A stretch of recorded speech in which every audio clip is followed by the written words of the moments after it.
Alan Robock is an American climatologist and distinguished professor of the Department of Environmental Sciences School of Biological Sciences at Rutgers University, specializing in bioengineering. He was approached and shared this secret meeting with the London Guardian on how the CIA, the Central Intelligence Agency of the United States, want to control the weather and use it in future warfare. That's crazy. Many may ask, where did they get that technology from? There are a number of theories. Operation Paperclip was a secret plan where the US government secretly smuggled Nazi scientists into the United States to not lag behind Russia in space technology during the start of the Cold War. Reinhard Gehlen, Hitler's chief intelligence and espionage officer against the Soviet Union, was the key recruiter for the United States, where Nazi scientists like Walter Dornberger, who oversaw 20,000 men worked to death at Nordhausen concentration camp, became senior executive of Bell Aerosystems in the United States. And Werner von Braun, the Nazi scientist and rocket aerospace engineer who was responsible for the NASA space program, helped the United States in enhancing themselves as leaders in modern-day space technology. But there is also Nikola Tesla, the Serbian-born American who has given us the wireless age by inventing neon light, modern-day radio that has given us the radar, mobile cell phones and the internet. When he died, his secret files were stolen, and many think his technology is what the US government uses, nicknamed HARP. But the CIA is accusing other intelligence agencies of using this technology to manipulate the weather. And if men are trying to manipulate the atoms in the troposphere, the ionosphere, and the stratosphere, that are the three principal layers of the atmosphere, they can probably disturb the turbulence and take planes out of the sky, cause tsunamis, hurricanes, and probably earthquakes. Then people will start to question if modern-day disasters are just natural causes or blatantly man-made.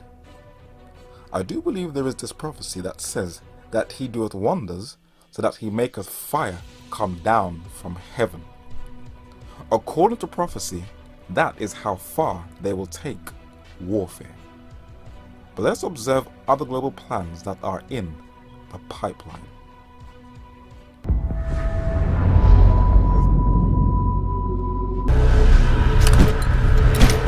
Recruit your operators from among the world's foremost elite. Orders and protocols are irrelevant.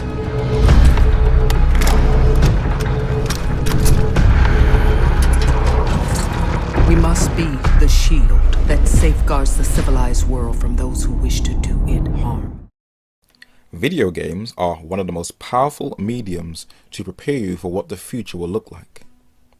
Rainbow Six Siege has special forces from all over the world who will put their differences aside and work together as a unit to fight against a so-called common enemy, a shadow of things to come. The term that has been given for this cleverly contrived cyber operation is predictive programming, that has been described as to prepare and condition the mind to accept the cultural shock or social disorientation of forthcoming change. Another name is social engineering. And with a generation's minds being trained in military arts, they are carefully, without being aware of it, being prepared for the not too distant future. While many may think this is not plausible, an interview was conducted with a senior figure in the US Army on asymmetric warfare, where a make-believe city has been built for soldiers to practice training exercises in, and interestingly, there was a mosque and a church. Why a church? and 1,500 feet of tunnel. They gave callers an opportunity, and every single one of them were concerned and said it may look like overseas training, but it looks like something they're preparing domestically. Good morning, C-SPAN. Yes, these buildings look like the United States building because, you know, the way the police are throwing black people in the inner cities and the uprising that we're having here in America, it looks like we're getting to fight against our own people here. And it looks like y'all are training to more or less invade the inner city, or, you know, it's mighty strange because everybody's training to do something overseas.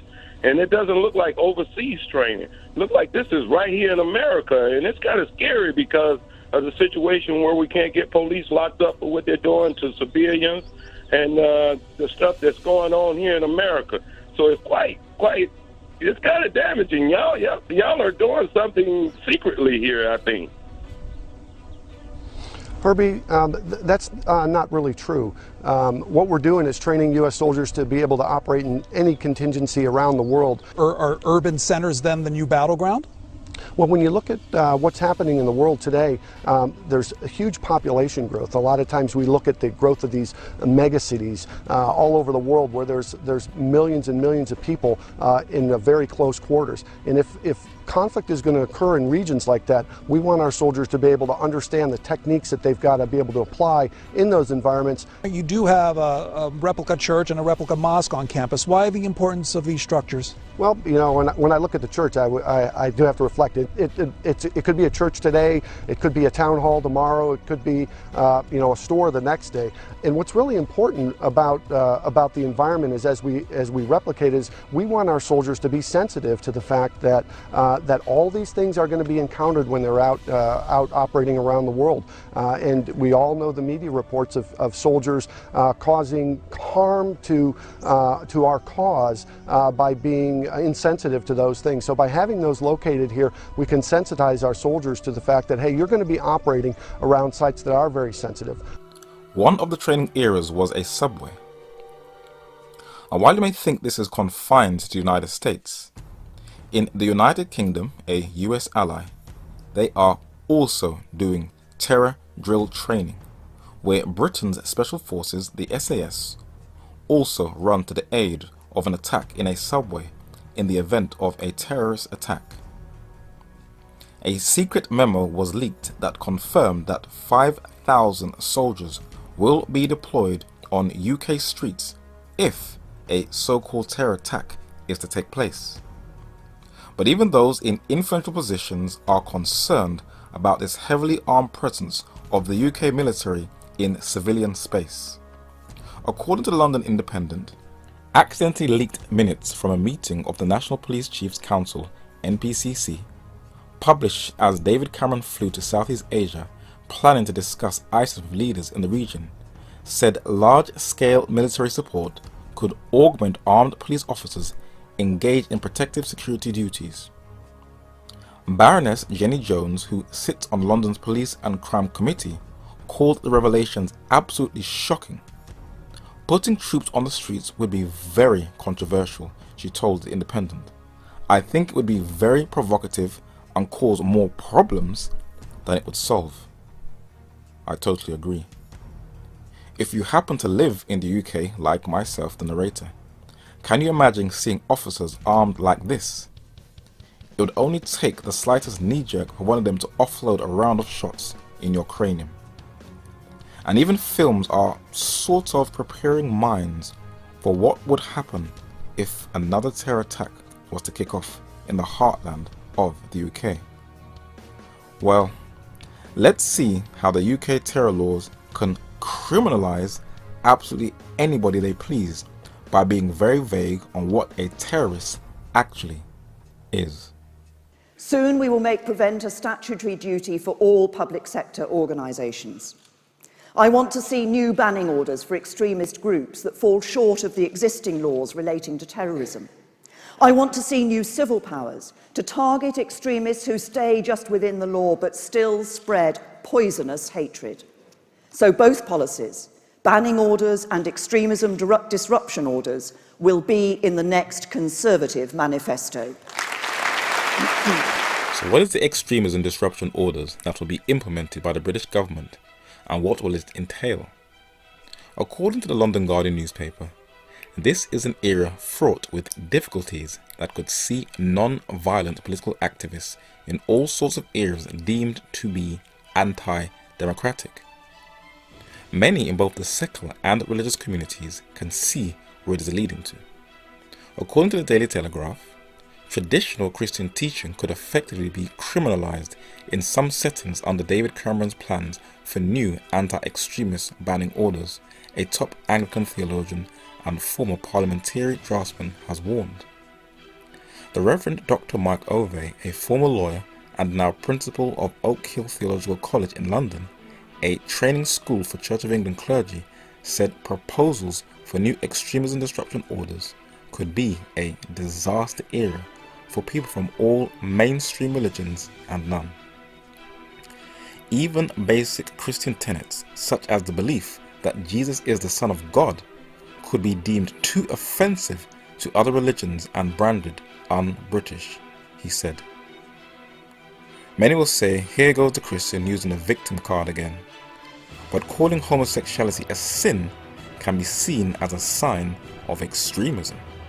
And the LGBT community is pushing for criminalizing teachers as domestic terrorists who call homosexuality a sin. And this is being supported and endorsed by a British politician who said it should be enforced under the new extremism disruption orders. In the Huffington Post, it records that Mark Spencer has called for extremism disruption orders measures intended to stem radicalization by extremists, to instead stop children being taught old-fashioned views on homosexuality by traditionalist teachers. Christians are taking the LGBT agenda too lightly. Keith Wood, executive director of the National Secular Society, said in a statement, if EDOs really could be used to prevent teachers from talking about same-sex marriage, unless they are inciting violence, they are an even greater threat to freedom of expression than feared. To suggest that EDOs guarantee freedom of expression is not just inaccurate, it is the opposite of the truth. They are the largest threat to freedom of expression I have ever seen in Britain. Even the secular community, like this man Keith Wood, have picked up that these draconian laws has wider ramifications for all society and will eventually infringe on their free speech. Where did this precious gift of free speech actually come from? What I learned at university and has been recently been revealed has come to light. It was the Protestant Reformation that used the social media of its day via the printing press that brought about free speech, according to the London Economist. This painting, dated to around 1542 by Girolamo de Treviso, shows the four Gospels stoning the Pope, representing England and half of the European continent, separating itself from papal control. Building on from that heritage in the 17th century, poet John Milton, famous for the work Paradise Lost, wrote a tract in 1644 titled Areopagitica, advocating for free speech, where he wrote of the importance of free speech when he said that this is true liberty, when free-born men having to advise the public may speak free speech, which he who can and will deserves high praise, who neither can nor will may hold his peace. What can be juster in a state than this? But even those in the media are not safe. Edward Snowden, an NSA whistleblower, leaked classified files to the London Guardian newspaper that the planet was being surveillanced by the NSA and GCHQ. The London Guardian is one of the most widely read newspapers online in the world, that was named Newspaper of the Year at the 2014 British Press Awards for its reporting on government surveillance. The Guardian editor-in-chief Alan Rusbridger continued a dialogue with Snowden and interviewed him on US surveillance. But even in a democratic state, there are restrictions on free press. And the UK government told the Guardian, alright, you had your fun mate, now destroy all of your hard drives with the Snowden files or we will take legal action. Not even the media is exempt from the controlled government restrictions.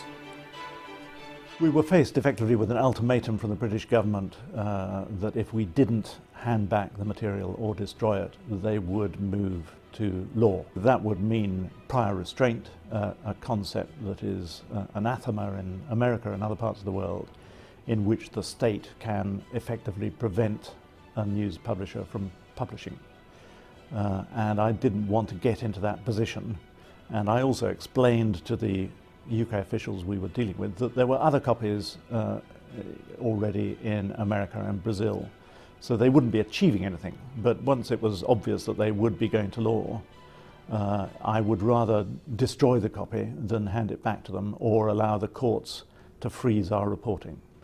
But the British government about 12, 13 years ago actually created this lawless bit of Britain where anybody can be questioned for up to 9 hours without access to a solicitor, and where all your belongings could be confiscated and there's nothing you can do about it. The United States and its allies are tightening the reins. And this war manual by the Pentagon, dated to June 2015, is clear that journalists are no exception.